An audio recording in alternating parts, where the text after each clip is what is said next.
और हमने बिल्कुल प्यार प्रेम और आधीन के साथ में कहीं भी साथ संगति में जाओ, जो भी सेवा आपको करने को मिल जाए, अगर आपकी औकात है तो कर लो, नहीं बैठ के माड़ा ले लो, भाई बहनों से आपस में कोई चर्चा कर लो।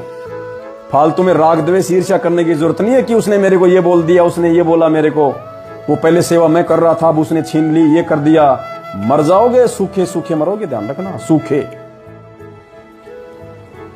और जिस घर में साथ संगति होती है, अब की बार आप जिस भी साथ संगति में जाओ, जहां भी साथ संगति में जाओ, दास ने पहले कहा था कि जबरदस्ती साथ संगति मत रखवाओ। जिस घर में सभी लोग उपदेशी नहीं हैं, जिस घर के लोग मर्यादा में नहीं हैं, उस घर में साथ संगति मत रखवाओ।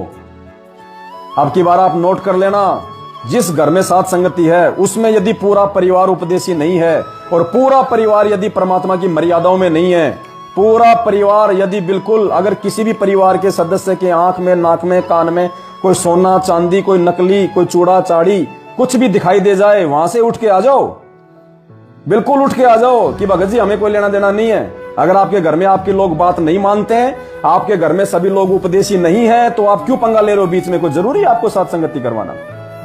जिसके घर में साथ संगति है, वहां यदि आपको साथ संगति के नियमों के विरुद्ध कोई भी बात लगे, एक बार तो उसको वहीं बोल दो। अगर वो बात को स्वीकार करता है और उसी समय उस भूल में सुधार करता है तो ठीक है, नहीं तो उठा के थैला भाइयों को सच्चाई बोल के कि भैया मैं तो इस कारण से यहां से जा रहा हूं, मैं बिल्कुल नहीं रुकने वाला भाई, बाकी मेरा किसी से कोई राग द्वेष नहीं है। गफलत नहीं चलेगी, गफलत चलेगी मार खा जाएंगे, ध्यान रख लेना। तो जिस भी साथ संगति वाले परिवार में माता बहनों का पहनाव ठीक नहीं है, अगर कोई ऐसे टाइट कपड़े पहन रखे हैं, कोई टाइटी फाइटी पहन रखी है, कोई पजामी ऐसी टाइट पहन रखी है, ऐसे कोई सोना चांदी, कोई कानों में कहीं, कोई नाक में कोई है, या उनका बोलचाल ठीक नहीं है, उनका व्यवहार ठीक नहीं है, पुण्यात्मा हाथ जोड़ के निकल लो। इस भक्ति मार्ग में भाईचारा नहीं चलेगा, 1% ही भाईचारा नहीं चलेगा। हमने मैनेजमेंट की तरह कोई कॉम्बिनेशन नहीं बिठाना कि तेरे को कोऑर्डिनेटर बना दूं, तू हमारे को सिंहपुरा का आश्रम दे दे, तू वहां की वो संभाल ले, 4 नामदान के अंदर कॉम्प्रोमाइज नहीं चलेगा इसमें। परमात्मा के मार्ग में मार खा जाओगे, देख लेना। हमने भगवान प्रसन्न करना है, भगतों को प्रसन्न नहीं करना, भगतों को प्रसन्न नहीं करना, भगवान को प्रसन्न करना है। उसी घर में साथ संगति रखवाओ जिस घर में पूरे भगत हैं, मर्यादित हैं, एक एक नियम पे हैं। जिस घर में यह आडंबर अभी भी चल रहा है, उस घर में साथ संगति नहीं।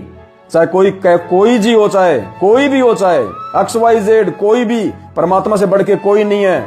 कोई शर्मा शर्मी नहीं चलेगी, कुछ नहीं चलेगा। आपको जरा भी देखो, आप किसी भी साथ संगति में जाओ, उस साथ संगति में अपनी तरफ से हमने कोई गलती नहीं करनी है, अपनी तरफ से कोई राग द्वेष नहीं फैलाना, किसी को कोई ऊंच नीच नहीं बोलनी, प्यार प्रेम से बोलना है। ऐसा नहीं कि हम दूसरों में हम कमियां निकालने लग जाए, हमारे अंदर सारी कमियां हैं।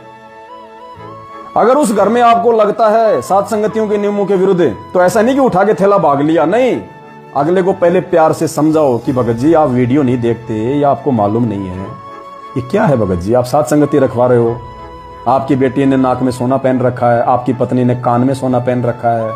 भगत जी ये माता बहने ये क्या देखेंगी, यहाँ पे आप क्या संदेशा दे रहे हो? साथ संगति में हम सीखने आते हैं, हम यहाँ पे कोई बर्बाद होने थोड़ी आते हैं, हम यहाँ पे ये चौंसले करने थोड़ी आते हैं, कोई ये हार श्रृंगार करना पहनना हमको ये कोई सीखने के लिए वो थोड़े ना आते हैं। हम साथ संगति में आते हैं कि वहां जाने से हमें भक्तों के आचार विचार व्यवहार से क्या सीखने को मिलेगा। माता बहनों का पहनाव है बिल्कुल सादा है, सिंपल है, ढीले ढाले कपड़े हैं, पूरा शरीर ढका हुआ है। हम क्या देख रहे हैं यहाँ पे? भगत जी क्या पहना रखा आपने अपने बच्चों को? ये अगर वो मानता है और उसी समय गलतियों को सुधारता है तो आप उस साथ संगति में बैठना, वरना वो साथ संगति आपके लिए जहर समान है। फिर उस भगत के घर का अनाज खाना भी जहर खाना है। अगर वो मर्यादा में नहीं है तो इसका मतलब फिर वो मान बढ़ाई के लिए देखा देखी में डले ढो रहा है। ऐसों को ना तो साथ संगति में जाने का फायदा है, ना उस घर में रखवाने का कोई फायदा है। समझाना हमारी ड्यूटी है, नहीं समझता है तो आप देख लो उसी समय निकलना है या आपको सुबह निकलना है। अब मान लो रात को आप कहां निकलोगे? फिर रात को ना कोई साधन चलेगा, आप कहां रहोगे? सुबह उसको सारी बातें बोल दो और भाई बहनों को भी बोल दो कि भाई देखो मुझे ये बात बिल्कुल भी पसंद नहीं आई है, ये परमात्मा के विधान और मर्यादाओं के खिलाफ है। और भाई अगर इस भगत ने सुधार नहीं किया, सबके सामने यदि इस बात को स्वीकार नहीं किया कि भाई हाँ मेरे से गलती हो गई और आगे से अगली बार आपको बिल्कुल भी ये चीज आपको यहां दिखाई नहीं देगी, और उसी समय उन चीजों को उतरवा दो। बच्चों ने ओछे मंदे छोटे कपड़े जींस विंस टाइटी फाइटी पहन रखी हैं, उसी समय बच्चों को बोलो कि बेटा ये नहीं, अभी इसको चेंज करो और कभी भी नहीं पहनना, सीधे साधे ढीले ढाले कपड़े पहनो। क्योंकि विकार सबके अंदर है पुण्यात्माओं, पांचों विकार सबके अंदर हैं। भगत होता है चाहे जगत हो, अगर भगत अगर जानबूझ के जहर खाएगा तो क्या उस पर असर नहीं करेगा? तो ये सभी इंद्रियां सबके अंदर हैं, विकार सब में आते हैं। तो हम मौका ही क्यों दें ऐसा जिससे हमारे भगत भाई बहनों में कोई विकार पैदा हो, हम एक दूसरे के हम दोषी बने। माफ करे परमात्मा। तो बिल्कुल उसी समय समझाओ, अगर वो मानता है अपनी भूल सुधार करता है तो वहां रहो, अन्यथा सुबह हाथ जोड़ के भगत जी आज के बाद हम यहाँ पे नहीं आने वाले, बिल्कुल नहीं आएंगे, और आगे देखेंगे फिर कभी आना होगा कि नहीं आना होगा। क्योंकि ये कोई परमानेंट कोई पट्टा नहीं लिख दिया किसी के कि उसके घर पे साथ संगति होगी तो वहीं होगी, कोई पट्टा नहीं है।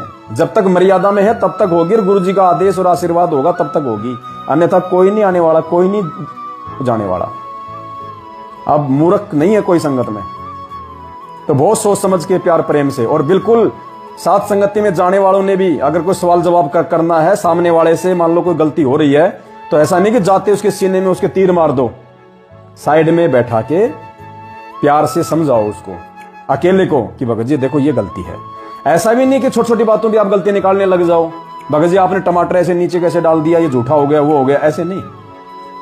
मुख्य मुख्य जो मर्यादा है उन चीजों को और साइड में जाके प्यार से समझाओ, मानता तो ठीक है, नहीं अगली बार हाथ जोड़ लो। देखो बार बार ये बातें नहीं बताई जाएंगी, इसलिए दास थोड़ा थोड़ा इन बातों का जिक्र कर रहा है। अब इतना समय भी नहीं होता है, परमात्मा ने बहुत सारी सेवाएं दे रखी हैं, आगे क्या पता परमात्मा और किस सेवा के लिए प्रेरणा कर दे, मालिक के हाथ में है। और बाकी बहुत बढ़िया दया है गुरु जी की, छप्पर फाड़ मेहर है हम सत्सेवक भाई बहनों पे परमात्मा की। ना परमात्मा कोई सेवाओं की कोई कमी छोड़ रहा, ना सेवाओं के लिए परमात्मा कोई पैसों की कोई कमी छोड़ रहा।